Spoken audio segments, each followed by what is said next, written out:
প্রেম। আপনাদের কাছে প্রেমটা কেমনভাবে ছুঁয়ে যায় একবার দেখে নিই। ৪ঠা অক্টোবর তাদের দুজনের প্রথম দেখা হলো। তখন বিকেল ঘনিয়ে আসছে। বাতাসে শীতের আমেজ। ১০ই অক্টোবর তাদের দীর্ঘক্ষণ কথা হলো টেলিফোনে। সেদিন ছেলেটি নতুন কেনা টবে গোলাপের চারা লাগালো।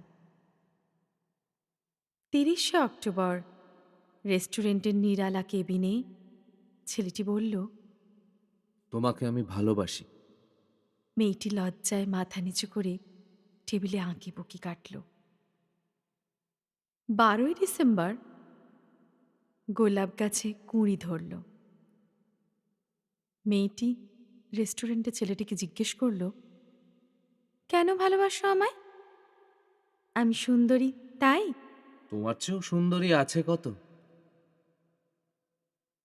আমার বাবার প্রচুর অর্থ তাই? তোমার বাবার চেয়েও বড়লোক এখানে কম আছে? তাহলে? ভালোবাসি, ভালোবাসি। তার আবার কারণ হয় নাকি? মেয়েটি বাড়ি ফিরে বন্ধুদের টেলিফোনে অনেক আলোচনা করল। সবাই এক বাক্যে বুঝিয়ে দিল, ভালো যখন বাসে তখন একটা কিছু কারণ তো আছে বটেই। সেটা না বুঝে বেশি এগোস না। ৩রা জানুয়ারি মেয়েটি বলল, আমার কাছে কি চাও? কই, চাইনি তো কিছু। ভালোবাসো অথচ চাও না? তাহলে? না চাহিলে যারে পাওয়া যায়। এ তো গান। শুধুই গান? তাছাড়া কি? কিছুই যদি না চাও তবে ভালোবাসো কেন? ভালোবাসি, তাই ভালোবাসা দিতে চাই। চাইবো কেন? তুমি সত্যিই অদ্ভুত। ১০ই ফেব্রুয়ারি দুজনের দেখা হলো মেট্রো স্টেশনের পাতালে। ছেলেটি বলল, আমি কাল সারা রাত বাঁশি বাজিয়েছি। সারা রাত সেই সুরের মায়াবী আলোয় তুমি নাচছিলে। অসামান্য, অনন্য সে নাচ। ধ্যাত, কাল সারা রাত আমি ঘুমিয়েছি। আমি কিন্তু তোমার নাচই দেখে গেছি সারা রাত। তোমার বাঁশি একদিন শুনতে হবে। ১২ই মার্চ ছেলেটি বাঁশি বাজালো। মেয়েটি শুনল। সময় থমকে থেমে রইল অনেকক্ষণ। বাঁশি যখন থামল, মেয়েটির চোখ ভরা জলে বলল, বাঁশি শুনতে শুনতে আমার ঘুম এলো আবেশে। আমি দেখলাম আমি নাচছি মেঘের মাঝখানে, তারাদের পাশে আমি নাচছি, আকাশে ফুলের গন্ধ। ডাক্তার আমায় বাঁশি বাজাতে নিষেধ করেছেন। সে কি? কেন? বাঁশি আমায় টেনে নিয়ে যায় স্বপ্নের মধ্যে। ডাক্তার বলেছে, স্বপ্ন দেখে দেখে আমার মস্তিষ্কের শিরা উপশিরায় সব জট পাকিয়ে যাচ্ছে। তাহলে?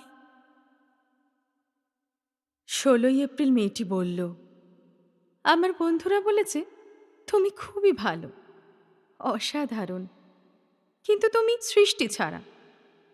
তোমার স্বপ্ন সব অর্থহীন। আমি জানি। স্বপ্ন টপ্ন ছেড়ে দিতে পারো না তুমি? না, তাহলে তুমি তো আমাকে হারাবে। তোমায় পাইনি তো কখনো। ৫ই মে ছেলেটির মস্তিষ্কে অপারেশন হলো। একটু সুস্থ হতে মেয়েটি এসে বলল, ভালো আছো তো? এখন আর স্বপ্ন দেখছো না তো? দেখছি আরো সুন্দর সব স্বপ্ন। তাহলে তো দেখছি অপারেশনটা হয়তো সফল হয়নি। বাড়ি ফিরে বন্ধুদের ফোন করল মেয়েটি। বন্ধুরা এক বাক্যে বলল, বাঁশি বাজানো, স্বপ্ন দেখা সবই ব্যাকডেটেড, সৃষ্টি ছাড়া। তুই আর লোক পেলি না?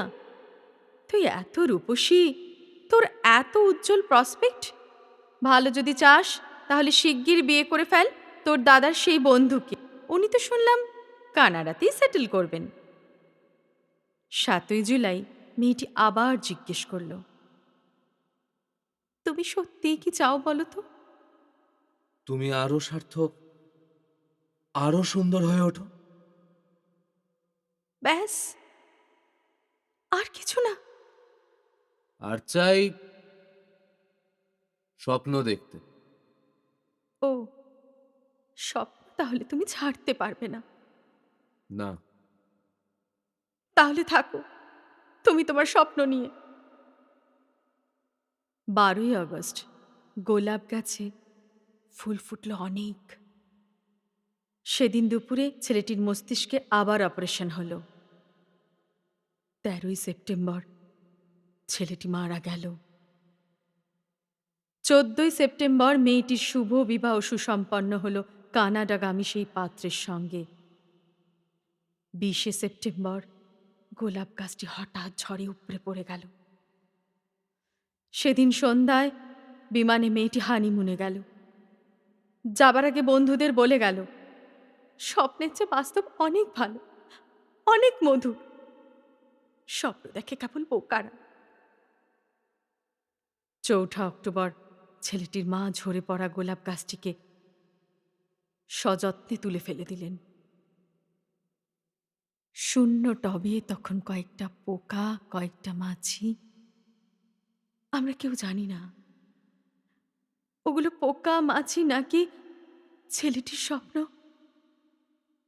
আমি ঠিক জানি না, আমরা কেউ জানি না।